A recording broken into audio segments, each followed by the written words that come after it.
অন্নপূর্ণা ভান্ডার প্রকল্পের টাকা কারা পাবেন এবং কারা পাবেন না? কোন কোন মহিলা এই অন্নপূর্ণা ভান্ডার প্রকল্প থেকে বাদ পড়তে চলেছেন এবং কোন কোন মহিলা এই প্রকল্পের সুবিধা পাবেন? আজকের ভিডিওতে আমরা দেখে নেব কারা এই প্রকল্পের সুবিধা পাবেন এবং কারা এই প্রকল্প থেকে বাদ পড়বেন এবং আপনাদের 1লা জুন থেকেই এই অন্নপূর্ণা ভান্ডার প্রকল্পের টাকা ঢুকতে শুরু হয়ে যাবে এবং আপনাদের অন্নপূর্ণা ভান্ডার প্রকল্পের টাকা পেতে গেলে কি কি করতে হবে, আপনাদের কি কি ডকুমেন্ট লাগবে বা আপনাদের কি কি এই সময় করে রাখতে হবে, তাহলে আপনাদের ব্যাংক অ্যাকাউন্টে ঢুকবে অন্নপূর্ণা ভান্ডার প্রকল্পের মাসে ৩,০০০ টাকা করে। আজকের এই ভিডিওতে আমরা দেখে নিব। অন্নপূর্ণা ভান্ডার হল রাজ্য সরকারের একটি অত্যন্ত গুরুত্বপূর্ণ পদক্ষেপ, যার মূল লক্ষ্য হল সাধারণ মানুষের নিত্য প্রয়োজনীয় খাদ্যের যোগান সুনিশ্চিত করা। সরকার সবসময়ই বিভিন্ন প্রকল্পের মাধ্যমে সাধারণ মানুষের পাশে দাঁড়াতে চায়। অন্নপূর্ণা ভান্ডার প্রকল্প সাধারণ মানুষের মধ্যে ব্যাপক আগ্রহ তৈরি হয়েছে। এখন প্রশ্ন হলো, এই প্রকল্পের সুবিধা কারা পাবেন? দেখুন, সাধারণত সরকার আর্থিকভাবে পিছিয়ে পড়া পরিবার বা নির্দিষ্ট যোগ্যতামান সম্পন্ন ব্যক্তিদের এই প্রকল্পের আওতায় নিয়ে আসে। যা সরাসরি চাকরিজীবী বা সরকারি কর্মী, তারা এই টাকা পাবেন না।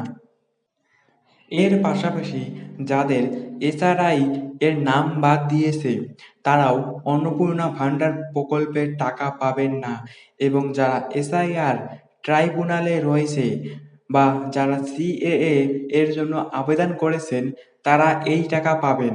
এমনটাই ঘোষণা করেছেন রাজ্যের নারী ও শিশু কল্যাণ মন্ত্রী অগ্নিমিত্রা পাল। লক্ষ্মীর ভান্ডার অ্যাকাউন্টে এই টাকা ঢুকবে, তাই আগে যারা লক্ষ্মীর ভান্ডার প্রকল্পের টাকা ভুয়ো কাগজপত্র ব্যবহার করে লক্ষ্মীর ভান্ডার প্রকল্পের টাকা এতদিন পেয়েছেন, তারা আর অন্নপূর্ণা ভান্ডার প্রকল্পের টাকা পাবেন না। যারা অভারতীয়, তারা এই টাকা পাবেন না, মুখ্যমন্ত্রী শুভেন্দু অধিকারী ঘোষণা করেন। আপনাদের যাদের বৈধ ভোটার কার্ড আছে এবং আপনাদের পরিবারে কোনো রকম সরকারি চাকরিজীবী নেই বা সরকারি কর্মী নেই, এই নিম্নবিত্ত পরিবারগুলোকে রাজ্য সরকার অন্নপূর্ণা ভান্ডার প্রকল্পে প্রত্যেক মাসেই ৩,০০০ টাকা করে মাসিক আর্থিক সহায়তা করবেন। অন্নপূর্ণা ভান্ডার প্রকল্পের ক্ষেত্রে যোগ্য মহিলারাই পাবেন অন্নপূর্ণা ভান্ডার প্রকল্পের ৩,০০০ টাকা করে। এই অন্নপূর্ণা ভান্ডার প্রকল্পের টাকা 1লা জুন থেকে ব্যাংক অ্যাকাউন্টে ঢুকতে শুরু হয়ে যাবে।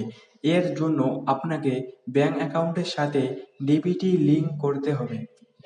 এর পাশাপাশি আপনাদের যাদের আধার লিঙ্ক বা কেওয়াইসি নেই ব্যাংক অ্যাকাউন্টের সাথে, আপনারা খুব শিগগিরই এইগুলো করে নেবেন, না হলে আপনাদের ব্যাংক অ্যাকাউন্টে অন্নপূর্ণা ভান্ডার প্রকল্পের টাকা ঢুকতে সমস্যা দেখা দিতে পারে। অন্নপূর্ণা ভান্ডার প্রকল্পের পাশাপাশি আপনারা যারা বৃদ্ধ বিধবা ও প্রতিবন্ধী ভাতার টাকা পেয়ে থাকেন, আপনাদের ১,০০০ টাকার পরিবর্তে এবার থেকে ২,০০০ টাকা করা হয়েছে। এই টাকা আপনাদের ব্যাংক অ্যাকাউন্টে 1লা জুন থেকে ঢোকা শুরু হবে। তো আপনারা যারা যারা অন্নপূর্ণা ভান্ডার প্রকল্পের টাকা পাবেন, আপনারা যাদের ডিবিটি লিঙ্ক থাকবে না, আপনারা খুব শিগগিরই ডিবিটি লিঙ্ক এবং আধার লিঙ্ক ও কেওয়াইসি লিঙ্ক করে নেবেন। তাহলে আপনাদের ব্যাংক অ্যাকাউন্টে টাকা ঢুকতে কোনো রকম সমস্যা হবে না বা ব্যাংক অ্যাকাউন্টে টাকা আটকে যাবে না। আপনারা খুব শিগগিরই, যদি এইগুলো আপনাদের করা না থাকে, আপনারা করে নেবেন এবং আপনাদের টাকা 1লা জুন থেকেই ব্যাংক অ্যাকাউন্টে ধাপে ধাপে ঢুকতে শুরু হয়ে যাবে। আপনারা চিন্তিত হবেন না, খুব শিগগিরই আপনাদের টাকা ঢুকে যাবে। তো এইরকম আপডেট এই চ্যানেলে আসতে থাকবে। তো এইরকম আপডেট পাওয়ার জন্য চ্যানেলটা সাবস্ক্রাইব করে রাখবেন এবং ভিডিওটা যদি ভালো লেগে থাকে তাহলে একটি লাইক করবেন। তো আপনাদের সাথে দেখা হচ্ছে পরবর্তী কোনো ভিডিওতে। ততক্ষণের জন্য আপনারা সবাই ভালো থাকবেন।